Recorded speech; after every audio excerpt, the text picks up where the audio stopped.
आम्ही बायोगॅसचं इन्स्टॉलेशन करतो. 2 metre cube पासून तर 200 मीटर क्यूब पर्यंत आम्ही बायोगॅसचं इन्स्टॉलेशन करतो. या टाइप मध्ये आपला बायोगॅस असतो. याच्यामध्ये इनलेट टँक असते, ज्यामध्ये आपण शेण पाणी मिक्स करून टाकतो आणि याच्यामधून आपल्याला गॅस भेटतो. तर आपण पूर्ण इन्स्टॉलेशन करतो त्यामध्ये.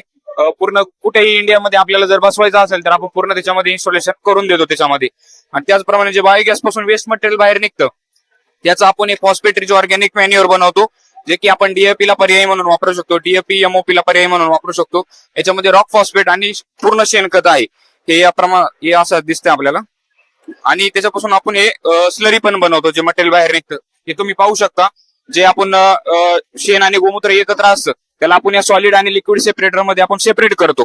त्यानंतर त्याच्यामध्ये लिक्विड फर्मेंटेशन टॉवर मध्ये नेलं जातं, जे की त्याच्यामध्ये आपण बॅक्टेरियाची इनरिचमेंट करून आपल्याला जे आवश्यक घटक आहेत जे आपल्या क्रॉपला ते आपण त्याच्यामध्ये ऍड करतो. आणि जे सॉलिड आहे त्याला आपण पहिलं स्क्रीनिंग करून त्याच्यामध्ये ब्लेंडर करतो. ब्लेंडर मशीन मध्ये आपण त्याच्यामध्ये रॉक फॉस्फेट ऍड करतो. त्यानंतर आपण त्याचे ग्रॅन्युलेटर फॉर्म करतो. हे अशा फॉर्म मध्ये आहेत ते ग्रॅन्युलेटर. जर शेतकऱ्याला घ्यायचं असेल तर कसं काय संपर्क करू शकते कसा? आमच्या पूर्ण इंडियामध्ये डिस्ट्रीब्युटर आहेत, तर तुम्ही ना या याच्यामध्ये कॉन्टॅक्ट करा आम्हाला. तर आम्ही तुम्हाला सगळी इन्फॉर्मेशन त्याच्यावरती देऊ. कुठे डिस्ट्रीब्युटर आहे वगैरे ते सगळं आम्ही देऊ शकतो तुम्हाला.